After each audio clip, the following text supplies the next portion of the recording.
خواتین و حضرات کی خدمت میں اسٹاک ہوم سویڈن سے عارف کسانہ کا سلام پہنچے۔ آج 22 جولائی ہے اور آج کا ولاگ بہت ہی اہم ہے ان لوگوں کے لیے جو سویڈن میں کام کرتے ہیں یا یہاں پہ کام کے لیے آنا چاہتے ہیں، ورک پرمٹ لینا چاہتے ہیں، اور اس حوالے سے بہت ہی اہم اپڈیٹس جو ہیں وہ میں آپ کی خدمت میں پیش کروں گا۔ کل کا ولاگ آپ نے دیکھا ہوگا، وہ بھی ورک پرمٹ کے حوالے سے تھا کہ یہاں پہ جو مائیگریشن ایجنسی ہے میگرا خون ورکت، اس کے پاس ایک لسٹ آئی ہے ان جابز کی جو کہ یہاں کا دفتر روزگار آربس فار میڈلنگ اس نے بھیجی ہے کہ ان جابز کو، ان پروفیشنز کو جو ہے وہ تنخواہ کی جو کم سے کم حد ہے جس کے لیے ورک پرمٹ ضروری ہوتا ہے اس سے اس کو ایگزمپٹ کر دیا جائے، مستثنا کر دی جائے، یعنی ان پروفیشنل کے لیے اگر اس سے کم تنخواہ ہو تب بھی ان کو ورک پرمٹ ملنا چاہیے۔ تو آج وہ تفصیل میں آپ کی خدمت میں پیش کروں گا اور وہ بہت خوش آئندہ ہے۔ اس میں بہت سے ایسے پیشے اور پروفیشنز شامل ہیں جس میں بہت سے لوگ جو ہیں وہ آ سکیں گے، اور جن کو اتنی جو تنخواہ ہے وہ اس پہ اگر کام یہاں پہ نہیں ملتا۔ اور یہ وضاحت اس لیے ضروری ہے کہ بہت سے لوگ جو ہے وہ اس تمام فہرست کو بھی جاننا چاہتے ہیں۔ اس میں عام کام سے لے کے پروفیشنل کام تک تمام جو ہے وہ چیزیں شامل ہیں۔ اس کا پس منظر یہ ہے کہ پچھلے سال فروری 2024 میں حکومت نے یہ فیصلہ کیا تھا کہ سویڈن کے ورک پرمٹ کے لیے جو یہاں کی میڈین سیلری ہے، یعنی یہاں کی اوسط تنخواہ ہے، اس کا 80% ہوتا تھا۔ حکومت چاہتی ہے کہ وہ 100% ہو جائے، یعنی جو اس وقت سویڈن کی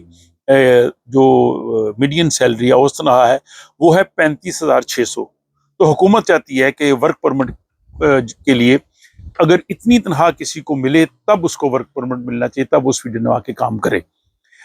ابھی جو ہے وہ 80% تنخواہ ہے جو اس وقت تقریباً 30,000 ہے، تو حکومت مستقبل میں اس کو کرنا چاہتی ہے 100%۔ ساتھ حکومت نے یہ بھی ایک کام کیا کہ بہت سے ایسے پیشے اور پروفیشنز ہیں جن کے لیے سویڈن میں لوگ نہیں ملتے، لیکن ان کی تنخواہیں کم ہیں، ان کی اتنی تنخواہ نہیں ہے، تو ظاہر ہے ان کو پھر اس فہرست سے نکالنا پڑے گا، یعنی ان کی کم تنخواہ ہو تب بھی ان کو ورک پرمٹ ملنا چاہیے۔ تو حکومت نے اس حوالے سے جو ہے وہ یہاں کا جو دفتر روزگار ہے ان کو کہا، اور اس کے بعد مائیگریشن ایجنسی اس کو کہا کہ آپ دونوں مل کے کام کریں اور بتائیں کہ وہ کون کون سے پیشے ہیں جو جن کی اتنی تنخواہ نہیں ہے لیکن سویڈن میں ان کے لیے لوگ نہیں ملتے اور سویڈن کو وہ چاہیے۔ اس حوالے سے یہاں کی جو ٹریڈ یونینز ہیں انہوں نے بھی، اور جو انڈسٹری کی فیڈریشن ہے ان نے بھی کہا جی کہ ہمیں بہت سے شعبوں کے لیے لوگ چاہیے، سویڈن سے نہیں ملتے اور اتنی تنخواہ پہ لوگ ویسے ہی ان کی تنخواہ اتنی نہیں ہے۔ اس پہ یہ ہوا کہ جو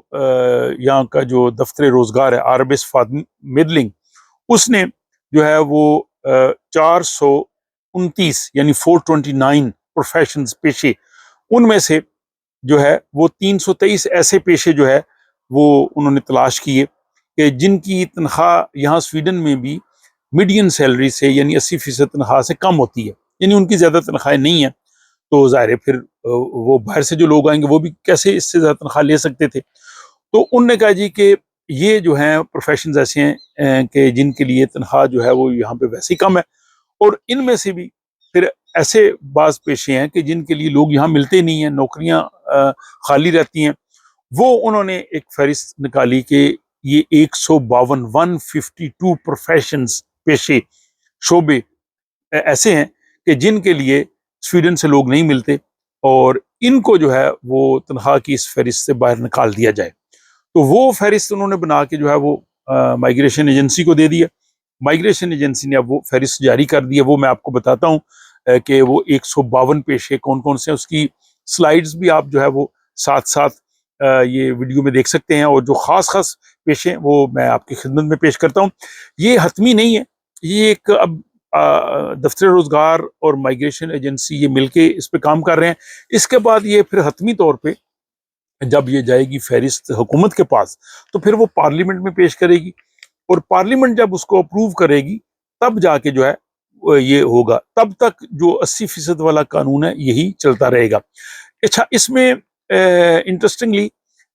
ایسے پیشے بھی ہیں جو اعلیٰ، جن کی تنخواہیں ہیں اعلیٰ تعلیم یافتہ لوگوں کے لیے، اور وہ بھی ہیں جو کم پڑھے لکھے لوگوں کے لیے مزدور قسم کے جو شعبے ہیں وہ بھی ہیں. مثلاً یہاں سے جو بیریز وغیرہ کو اٹھانا، جیسے اسٹرابیریز اور ہالون اور بلو بیریز وغیرہ یہاں پہ سویڈن میں گرمیوں میں ہوتا ہے، آلو وغیرہ بھی لوگ اٹھاتے ہیں، تو بیریز جو ہے پک کرنے والے وہ بھی شامل ہیں. مختلف شعبہ جات کے مکینکس، یہ کافی شعبہ جات ہیں جن کے مکینکس ہیں. اس کے علاوہ بس اور ٹرام کے جو ڈرائیورز ہیں، بڑی جو لوریز ہوتے ہیں ان کے ڈرائیورز ہیں، کرین چلانے والے لوگ ہیں، صفائی کرنے والے کلینرز ہیں، پھر مختلف مشینوں کے آپریٹر ہیں، یہ بھی کافی فہرست ہے لمبی. اس کے علاوہ ٹرین ڈرائیورز ہیں، ریلوے سٹاف ہے، پلمبرز ہیں جو پائپ فٹنگ وغیرہ کا کام کرتے ہیں، گلاس ٹیکنیشینز ہیں، ویلڈرز ہیں، اس کے علاوہ اکاؤنٹنٹ ہیں، social worker, librarian, bio medical analysis کرنے والے جو لیبز میں کام کرنے والے لوگ ہیں وہ ہیں،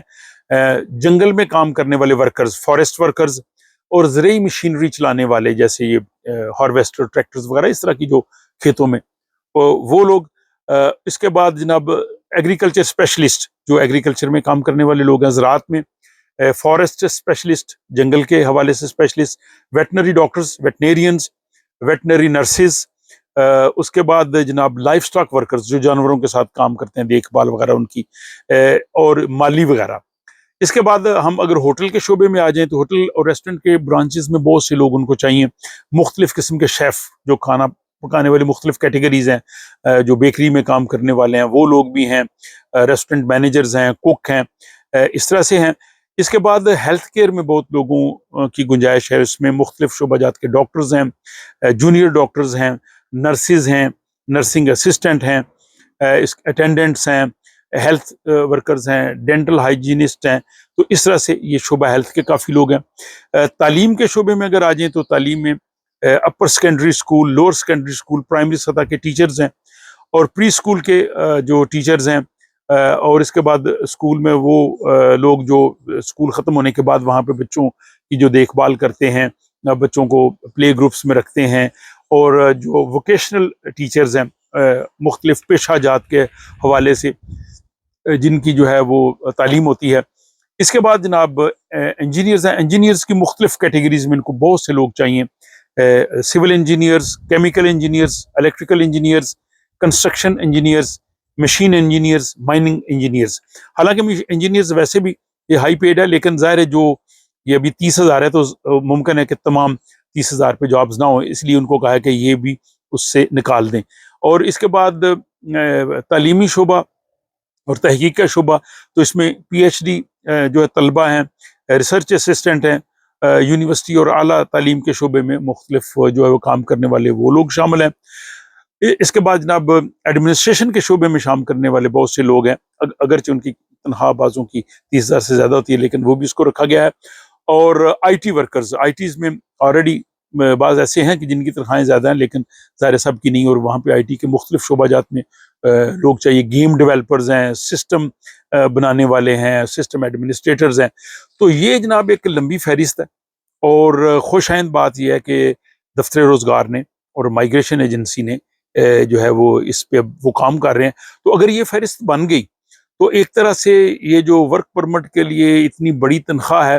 اس کا مسئلہ بے شمار لوگوں کے لیے حل ہو جائے گا. اور آپ نے اس میں دیکھا کہ اس میں ورکر سے لے کے مزدور سے لے کے اعلیٰ تعلیم یافتہ لوگ شامل ہیں. اب اس کا فائدہ کیا ہوگا؟ تو اس کا فائدہ یہ ہے کہ براہ راست اس کا فائدہ نہیں ہے، جیسے میں نے کہا